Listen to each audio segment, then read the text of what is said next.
Sekarang ada ikhlas, ada mengikuti. Bapak-bapak perhatikan ini dua kalimat syahadat ini. Ikhlas dan mengikuti. Ikhlas kepada Allah semata, mengikuti tuntunan Nabi dalam beribadah kepada Allah. Kata ulama, dua inilah syarat diterimanya amal ibadah kita.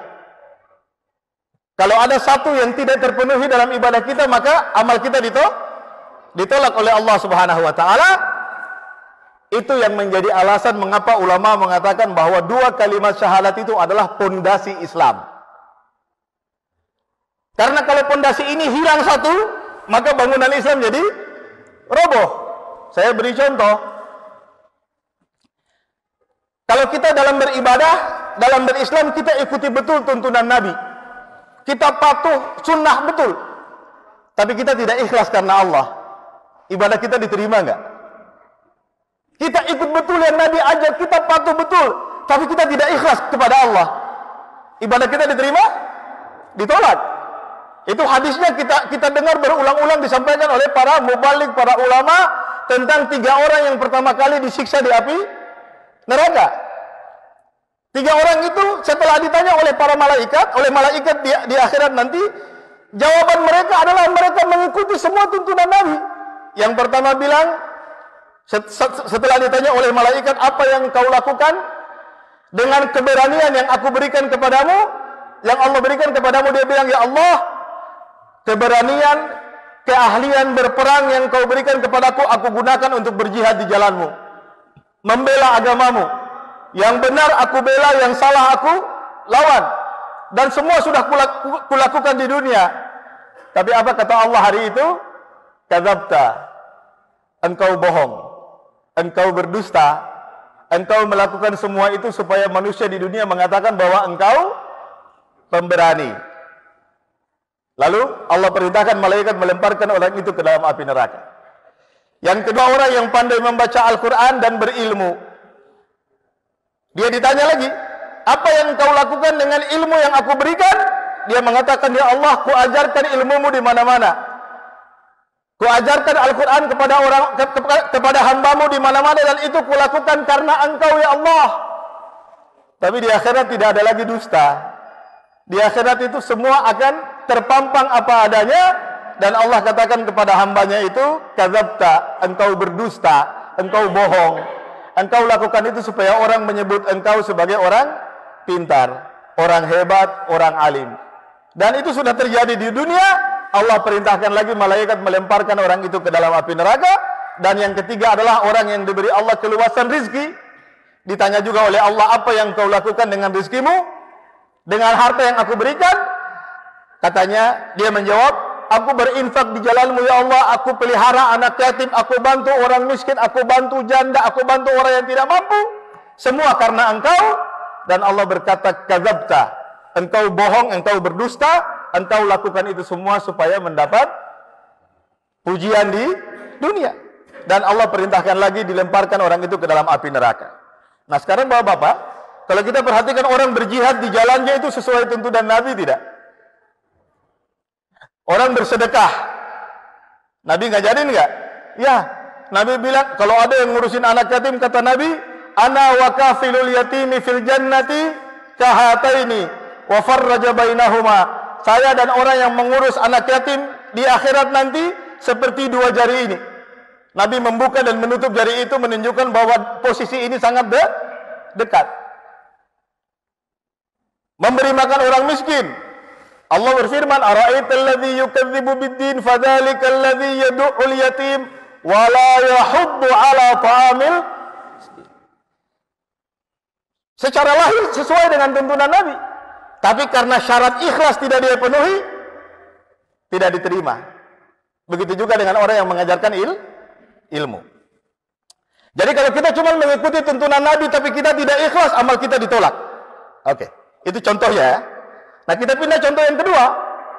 Bagaimana kalau orang melakukan amal ikhlas benar, tapi tidak mengikuti contoh Nabi? Apakah cukup ikhlas menjadi alasan Allah menerima amalnya? Jawabannya juga tidak. Karena ini terkait dengan pondasi agama bapak-bapak. Ini terkait dengan 2 kalimat syahadat. Jadi kalau dia cuma ikhlas, berarti dia membatalkan satu dari dua kalimat syahadat. Dia mengabaikan tuntunan Nabi. Contoh, saya ingin kasih contoh dari sekarang, baru saya balik lagi ke zaman Nabi. Contoh hari ini misalnya, masih ada di antara kita yang bulan Ramadan, puasanya cuma 3 hari. Ada beberapa kelompok yang puasa Ramadan cuma 3 hari. Hari keempat sampai selesai dia sudah tidak puasa. Karena itu contoh yang dia dapat turun-temurun dari keluarganya. Sekarang kalau dia lakukan 3 hari itu dengan ikhlas, sangat ikhlas karena Allah, amalnya diterima tidak? Tidak. Bukan saya yang bilang tidak diterima. Begitu yang Nabi bilang. Kata Nabi, "Man amila amalan laisa alaihi amruna fahuwa raddun." Siapa yang melakukan amal yang tidak mengikuti tuntunanku, yang tidak sesuai dengan petunjukku, maka amal itu mardud. Amal itu tertolak. Jadi dia sholat 3 hari, dia puasa 3 hari, ikhlas banget. Tapi karena tidak mengikuti tuntunan Nabi, yang dia lakukan itu ditolak. Karena Nabi tidak pernah mencontohkan puasa Ramadan cuma 3 hari. Yang Nabi contohkan puasa Ramadan sebulan penuh. Bisa 29 hari, atau kalau kita tidak lihat bulan, kata Nabi sempurnakan jadi 30. Gak mungkin kita puasa 31 hari, gak mungkin juga kita puasa 28 hari. Oke, sekarang kita balik ke masa Nabi. Ada tidak sahabat yang melakukan sesuatu yang mirip seperti ini dan Nabi larang? Ada. Cerita tentang 3 sahabat yang datang ke rumah Nabi.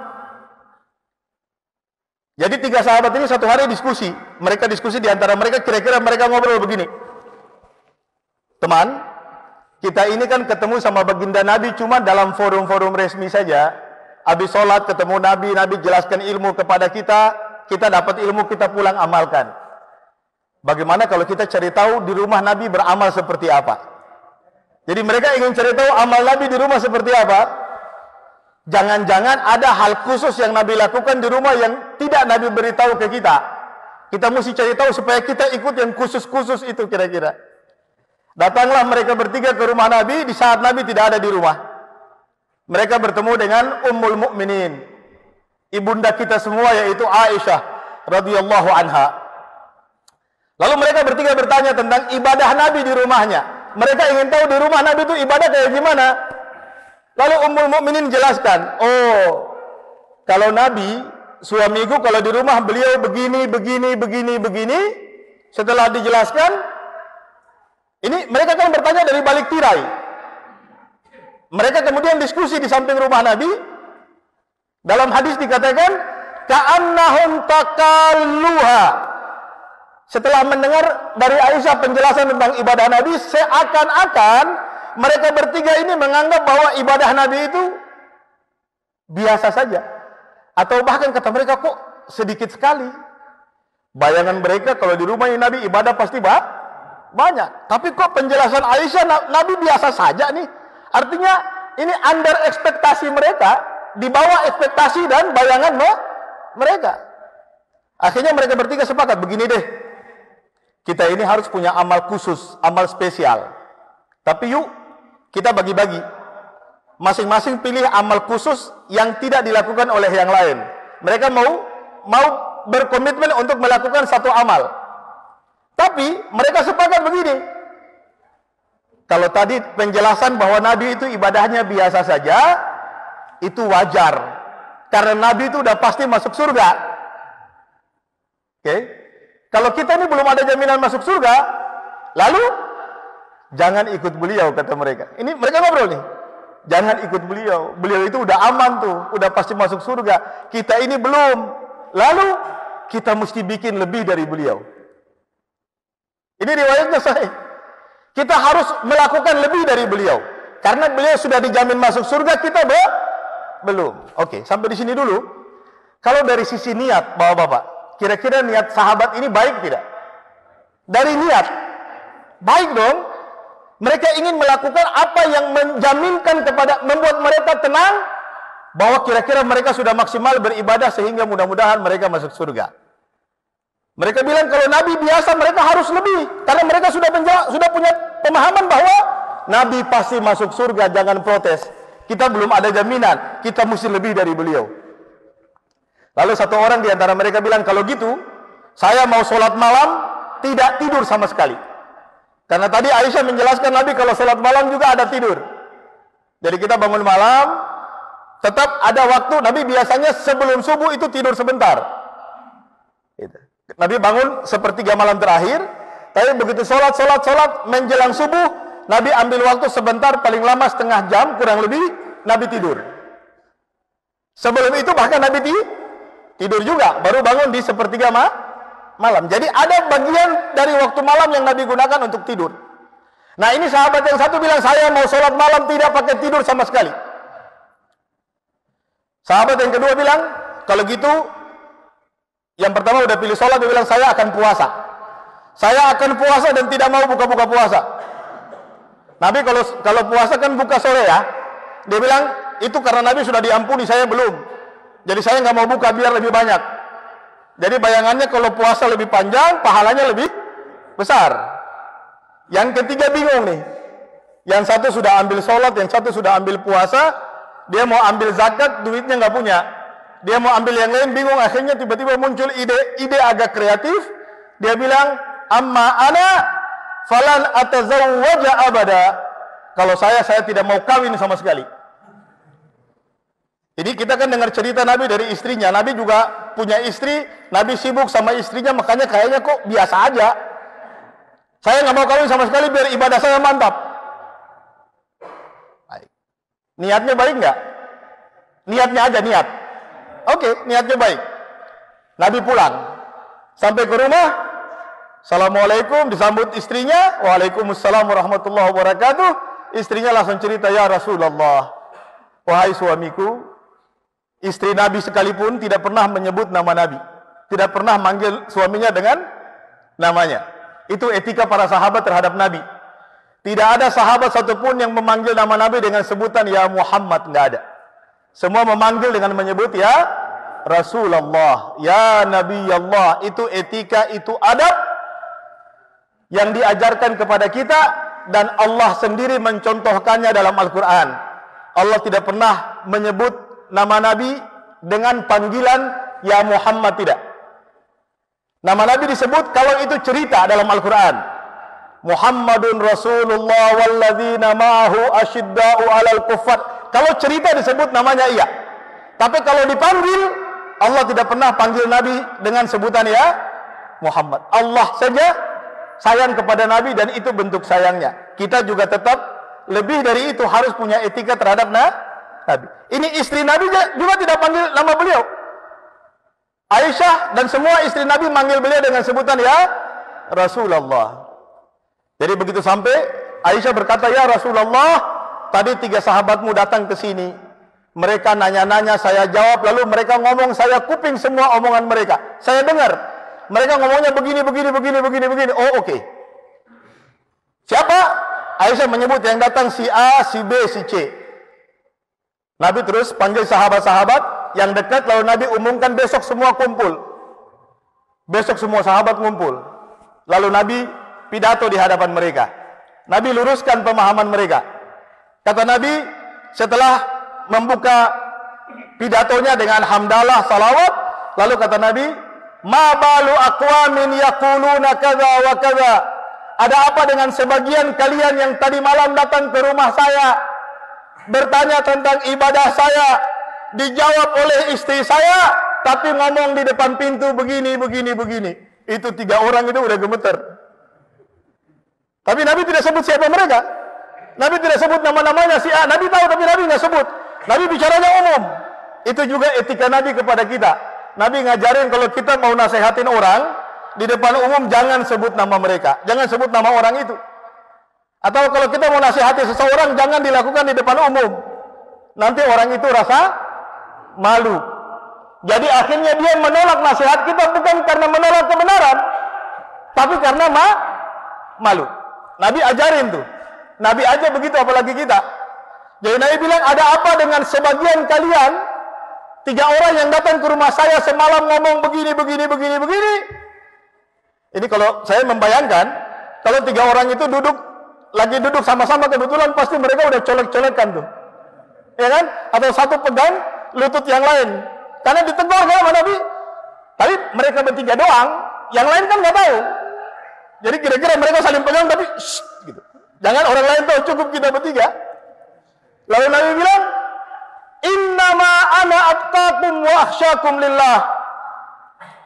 Ketahuilah wahai sahabatku, akulah manusia yang paling bertakwa kepada Allah dan paling takut kepada Allah.